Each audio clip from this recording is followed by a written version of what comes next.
Hello designers, welcome back to uxuimania. ഒരു designer ആകാൻ വേണ്ടിയിട്ട് കോഡിംഗ് സ്കില്ല് അഥവാ പ്രോഗ്രാമിംഗ് സ്കില്ല് ആവശ്യമാണോ എന്നുള്ളൊരു സംശയം നമ്മൾ നിരന്തരമായിട്ട് കേൾക്കുന്നൊരു സംശയമാണ്. അപ്പോൾ നമ്മൾ ഓൾറെഡി ഒരു വീഡിയോ നേരത്തെ ചെയ്തിട്ടുണ്ട്. Is coding skills required for UI designers എന്ന് പറഞ്ഞിട്ടൊരു വീഡിയോ ചെയ്തിട്ടുണ്ട്. പല ആൾക്കാർക്ക് ഈ ലിങ്ക് ഷെയർ ചെയ്ത് കൊടുക്കാറുണ്ട്. പല ആൾക്കാരും ഇത് കണ്ട് അത്യാവശ്യം അതിനൊരു ഉത്തരം ഈ ഒരു വീഡിയോയിൽ നിന്ന് കിട്ടാറുണ്ട്. ഓക്കെ, പക്ഷേ നമ്മുടെ ഇന്നത്തെ വീഡിയോയിൽ ചർച്ച ചെയ്യുന്നത് കുറച്ചും കൂടെ ആധികാരികമായ മറ്റൊരു ടോപ്പിക്കാണ്. അതായത് ഡിസൈനേഴ്സ് ആയിട്ടുള്ള ആൾക്കാർക്ക് പ്രോഗ്രാമിംഗ് അറിയണമോ എന്ന് ഡിസൈനേഴ്സ് ചോദിക്കുന്നത് പോലെ പല പ്രോഗ്രാമേഴ്സും ഇത് തിരിച്ച് ചോദിക്കാറില്ല എന്നുള്ളതാണ് സത്യാവസ്ഥ.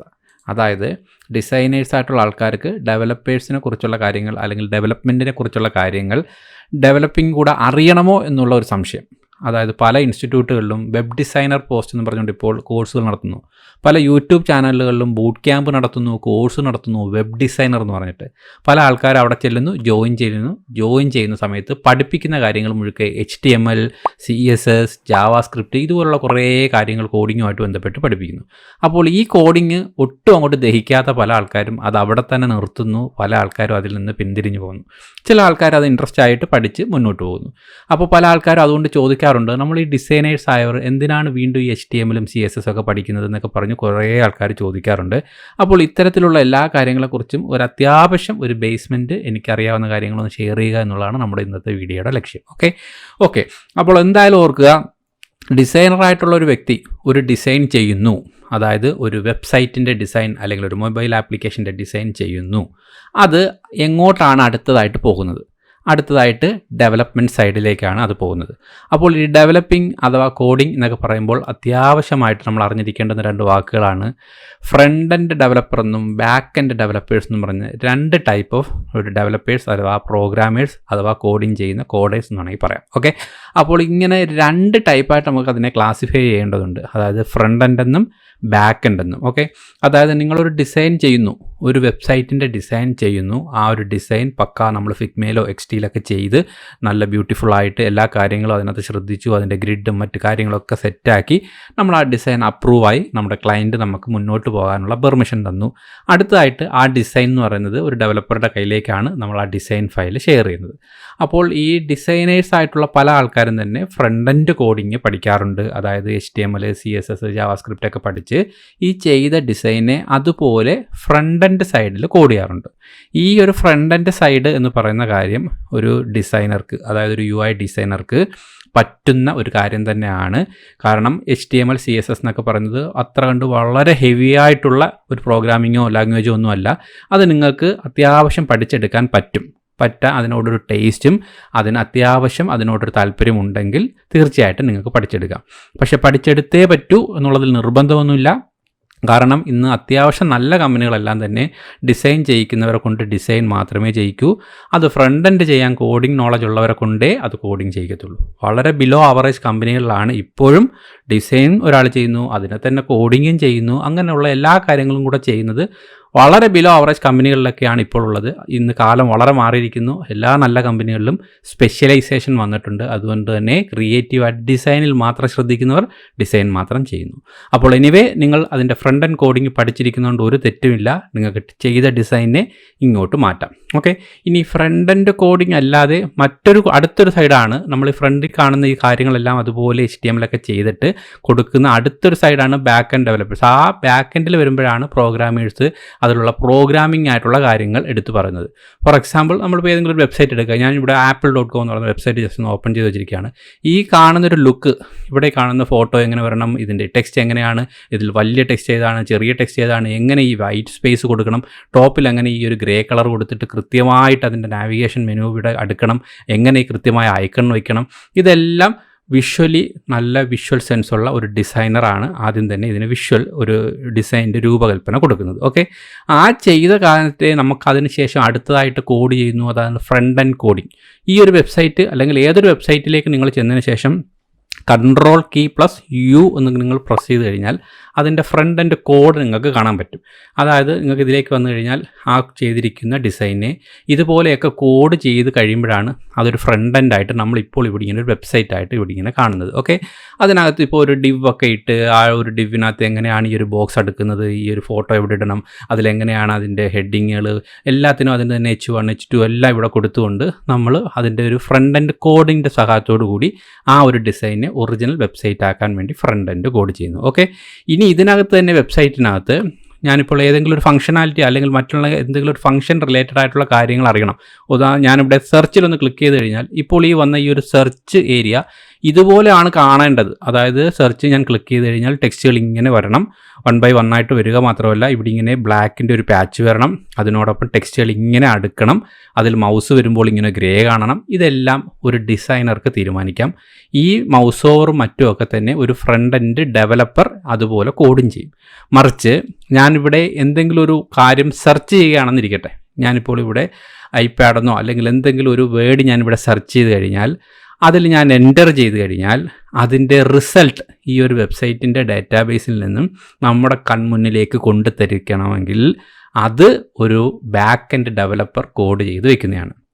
ഓക്കെ, അപ്പോൾ ഈ കാണുന്ന ഫ്രണ്ട് എൻഡ് ലുക്ക് മാത്രമല്ല, ഈ ഫ്രണ്ട് എൻഡിൽ നമ്മൾ ചെയ്ത ഈ ഒരു കളറിലും മറ്റും മാത്രമല്ല, ഇതിൽ നമ്മൾ എന്തെങ്കിലും ഒരു പ്രവൃത്തി ചെയ്താൽ അത് കൃത്യമായിട്ട് പ്രോഗ്രാമാറ്റിക്കായിട്ട് അത് നടക്കണമെങ്കിൽ ഒരു പ്രോഗ്രാമറും കൂടെ അതിലേക്ക് കൈവയ്ക്കേണ്ടതുണ്ട്. അതാണ് ബാക്ക് എൻഡിൽ നിന്നും ബാക്ക് എൻഡ് ഡെവലപ്പേഴ്സ് അഥവാ പ്രോഗ്രാമേഴ്സൊക്കെ ചെയ്യുന്നത്. ഓക്കെ, അപ്പോൾ ഇത്രയും കാര്യങ്ങൾ ചെയ്ത് കഴിയുമ്പോഴേ ഈ ഒരു വെബ്സൈറ്റ് പരിപൂർണമായിട്ടും ഒരു വെബ്സൈറ്റായിട്ട് മാറുന്നുള്ളൂ. അപ്പോൾ അതുകൊണ്ട് തന്നെ പല ആൾക്കാർക്കും, തുടക്കക്കാരായ ആൾക്കാരൊക്കെ തന്നെ ഇതിൻ്റെ വ്യത്യാസങ്ങൾ ഇതുപോലെ മനസ്സിലാക്കിയിരിക്കണം. ഡിസൈൻ ഒരാൾ ചെയ്യുന്നു, അതിൻ്റെ ഫ്രണ്ട് എൻഡ് കോഡ് ഒരാൾ ചെയ്യുന്നു, അതിൻ്റെ ബാക്ക് എൻഡ് കോഡ് മറ്റൊരാൾ ചെയ്യുന്നു. ഇതുപോലെ ഒരു വലിയൊരു ടീം വർക്കാണ് ഒരു വെബ്സൈറ്റ് അല്ലെങ്കിൽ മൊബൈൽ ആപ്ലിക്കേഷൻ എന്നൊക്കെ പറയുന്നത്. അപ്പോൾ എന്തുകൊണ്ട് നമ്മളിവിടെ പറയുന്നു, ഈ ഒരു കാര്യം പറയുന്നു എന്ന് വെച്ച് കഴിഞ്ഞാൽ ഈ ഒരു പദങ്ങൾ അല്ലെങ്കിൽ ഈ ഒരു വാക്കുകൾ, ഈ ഒരു ഡൊമൈൻ നെയിമുകൾ പല ആൾക്കാർക്കും ഇപ്പോഴും കൺഫ്യൂഷനുണ്ട്. അത് ആദ്യം തന്നെ മനസ്സിലാക്കി വെക്കേണ്ടതുണ്ട്. അപ്പോൾ ഇത് മനസ്സിലാക്കിക്കൊണ്ട് നിങ്ങൾ ചെയ്യുന്ന ഡിസൈൻസുകൾക്ക് നിങ്ങൾക്ക് ഫ്രണ്ട് എൻഡ് കോഡിങ്ങിൽ നിങ്ങൾക്ക് താല്പര്യമുണ്ടെങ്കിൽ നിങ്ങൾ ഫ്രണ്ട് എൻഡ് കോഡിങ്ങിലേക്ക് പോവുക. അപ്പോൾ ഈ ഫ്രണ്ട് എൻഡ് കോഡിങ്ങിലേക്ക് ഡിസൈനേഴ്സ് ആയിട്ടുള്ള ആൾക്കാർ കോഡിങ്ങും പ്രോഗ്രാമിംഗ് പഠിക്കണമെന്ന് ആഗ്രഹം പ്രകടിപ്പിക്കുന്നതോ അല്ലെങ്കിൽ അത്തരത്തിൽ തിരിയാൻ ആഗ്രഹിക്കുന്ന ഒരുപാട് ആൾക്കാരുണ്ട്. പക്ഷേ എനിക്ക് കാണാൻ കഴിയുന്നത് പല ആൾക്കാരും ഇതുവരെ ഒരു ക്വസ്റ്റ്യൻ തിരിച്ചെന്നോട് ഇതുവരെ ആരും ചോദിച്ചതായിട്ട് ഞാൻ കണ്ടിട്ടില്ല. അതായത് ഒരു ഡെവലപ്പറോ പ്രോഗ്രാമറോ ആയിട്ടുള്ള ഒരു വ്യക്തി വന്നിട്ട് പ്രോഗ്രാമർ ഡിസൈനർ കൂടെ ആകണമോ, അല്ലെങ്കിൽ പ്രോഗ്രാമിംഗ് ചെയ്യുന്ന അല്ലെങ്കിൽ ഡെവലപ്മെൻറ്റ് ചെയ്യുന്ന ആൾ ഡിസൈനിങ്ങും കൂടെ പഠിച്ചിരിക്കണമോ എന്നൊരു ചോദ്യം ഇതുവരെ ആരും എന്നോട് ചോദിച്ചിട്ടില്ല. കാരണം ഡെവലപ്പേഴ്സും പ്രോഗ്രാമേഴ്സും ഒക്കെ വിചാരിക്കുന്നത് ഞങ്ങളിങ്ങനെ പ്രോഗ്രാം ചെയ്തുകൊണ്ടേയിരിക്കും, എന്ത് തന്നാലും അതിൻ്റെ ലുക്കോ ഫീലോ ഒന്നും ഞങ്ങൾക്ക് പ്രശ്നമേ അല്ല, അത് ഡിസൈനേഴ്സ് ഇങ്ങോട്ട് ചെയ്തു തരും, അതാണ് ഞങ്ങൾ നേരെ അങ്ങോട്ട് ഇമിറ്റേറ്റ് ചെയ്ത് പോകുന്നത്. പക്ഷേ ഡിസൈൻ ചെയ്യുന്ന ആൾക്കാർ പറയുന്നു ഇതെങ്ങനെയാണ് അടുത്തതായിട്ട് കോഡിംഗ് എന്ന് അവർക്ക് അറിഞ്ഞിരുന്നാൽ കുറച്ചും കൂടെ അവർക്ക് അറിയണമെന്ന് ആഗ്രഹമുള്ളവരുടെ എണ്ണം കൂടുതലാണ്. അപ്പോൾ എൻ്റെ അഭിപ്രായത്തിൽ പറഞ്ഞാൽ ഡിസൈനേഴ്സായിട്ടുള്ള ആൾക്കാർ എല്ലാ അർത്ഥത്തിലും പ്രോഗ്രാമിംഗ് പഠിച്ചിരിക്കണം എന്ന് ഞാൻ പറയില്ല. അതിൻ്റെ 100% എല്ലാവർക്കും അത് കഴിയണമെന്നുമില്ല. പക്ഷേ കുറച്ച് ഫ്രണ്ട് എൻഡ് കോഡിംഗ് പഠിച്ചിരുന്നാൽ വളരെ വളരെ നല്ലതാണ്. ഇതേപോലെ തന്നെയാണ് ഒരു ഡെവലപ്പർ, ഒരു ഫ്രണ്ട് എൻഡ് ഡെവലപ്പർ ആയാലും ഒരു ബാക്ക് എൻഡ് ഡെവലപ്പർ ആയിരുന്നാലും ഡിസൈനിങ്ങിൻ്റെ എല്ലാ തലങ്ങളും ഡിസൈൻ പ്രിൻസിപ്പിൾസും എല്ലാം പഠിച്ച ഒരു തികഞ്ഞ ഡിസൈനർ ആകണമെന്നില്ല. പക്ഷേ ഡിസൈനിങ്ങിൻ്റെ അത്യാവശ്യം കാര്യങ്ങൾ മനസ്സിലാക്കിയിരിക്കണം. കാരണം നമ്മളിടുന്ന ഓരോ കാര്യങ്ങളും നമ്മൾ പലപ്പോഴും പല ഡിസൈനേഴ്സും ചെയ്തു കൊടുക്കുന്ന ഡിസൈൻ അത് ഡെവലപ്പ് ചെയ്ത് പുറത്ത് ഒറിജിനൽ സൈറ്റായിട്ട് വരുമ്പോൾ ചെയ്ത ഡിസൈനുമായിട്ട് യാതൊരു ബന്ധവുമില്ലാത്തൊരു ഔട്ട്പുട്ടായിരിക്കും പുറത്ത് വരുന്നത്.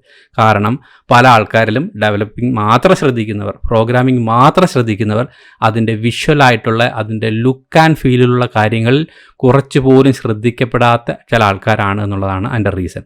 ഫോർ എക്സാമ്പിൾ, ഒരു വെബ്സൈറ്റ് നമ്മൾ ഡിസൈൻ ചെയ്താൽ അതിൻ്റെ ഹെഡിങ് ഇവിടെ ഐപാഡ് ഈ ഒരു ഫോൺ സൈസിൽ എഴുതിയാൽ ആ ഫോൺ സൈസ് തന്നെ കൃത്യമായിട്ട് അവിടെ ഉണ്ടായിരിക്കണം. അത് കഴിഞ്ഞാൽ എത്ര സ്പേസ് കഴിഞ്ഞാണ് അടുത്ത ടെക്സ്റ്റ് വരുന്നത്, ആ സ്പേസിന് ആ ടെക്സ്റ്റിൻ്റെ ബോൾഡ്നെസ് എത്രയാണ്, അതിൻ്റെ കളർ എന്താണെന്ന് തിരിച്ചറിയാനുള്ള ഒരു വിഷ്വൽ സെൻസ് അയാൾക്കുണ്ടായിരിക്കണം.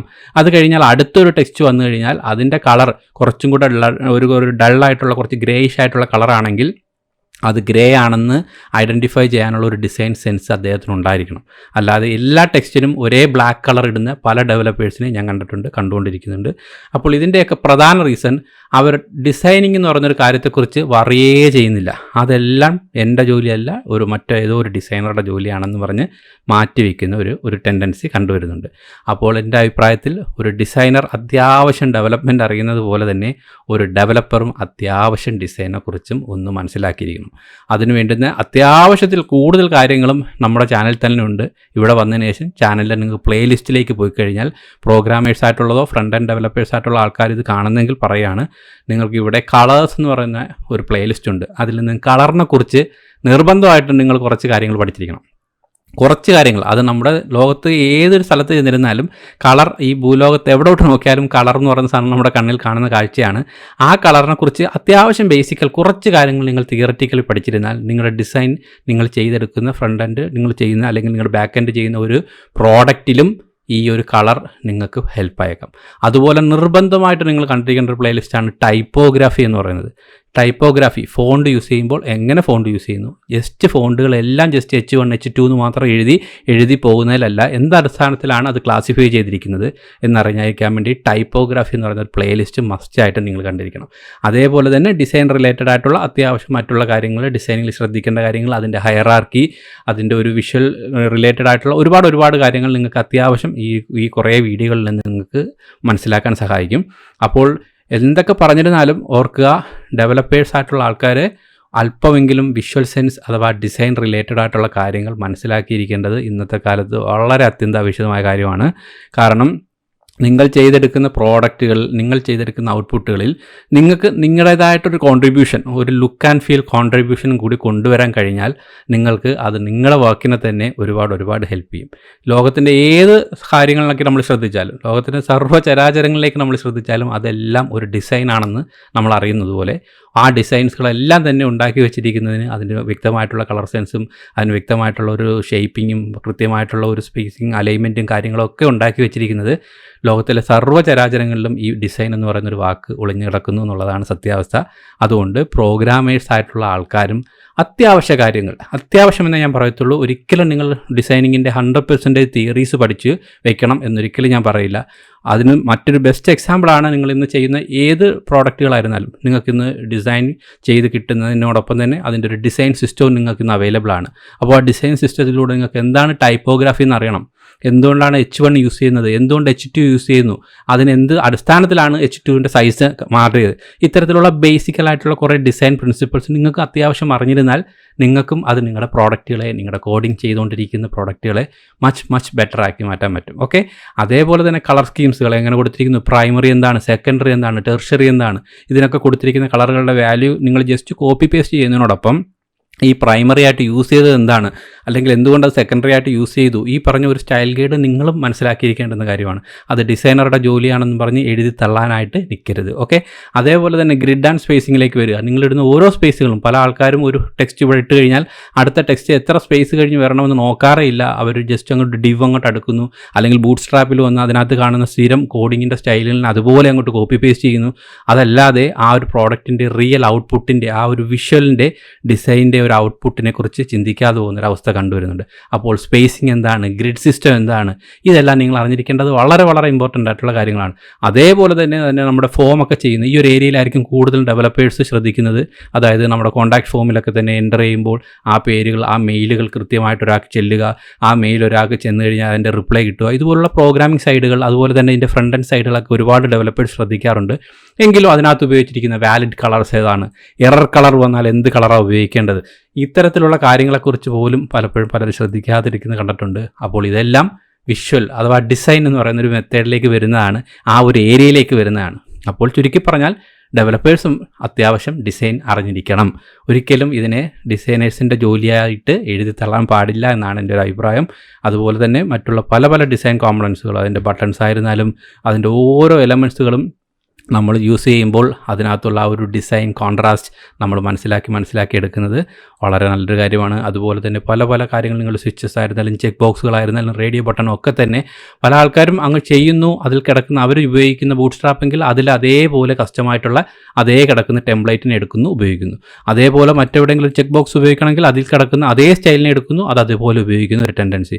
ഓർക്കുക, ഒരു ഡിസൈനർ ചിലപ്പോൾ ഇത്തരത്തിലൊരു കളറും ഇത്തരത്തിലൊരു സ്റ്റൈലും ഇവിടെ കൊടുത്തെങ്കിൽ ആ സ്റ്റൈല് നിങ്ങൾ ചെയ്യുന്ന ഡിസൈൻ്റെ പ്രോഡക്റ്റിൻ്റെ ബ്രാൻഡുമായിട്ട് വളരെ ബന്ധപ്പെട്ട കാര്യമാണ് എന്നുള്ള ഒരു ഡിസൈൻ സെൻസ് ഒരു പ്രോഗ്രാമർക്കൂടെ ഉണ്ടെങ്കിൽ അദ്ദേഹം ഈ ഒരു സ്റ്റൈലിനെ കൃത്യമായിട്ട് ഫോളോ ചെയ്യാൻ വേണ്ടി ശ്രമിക്കും.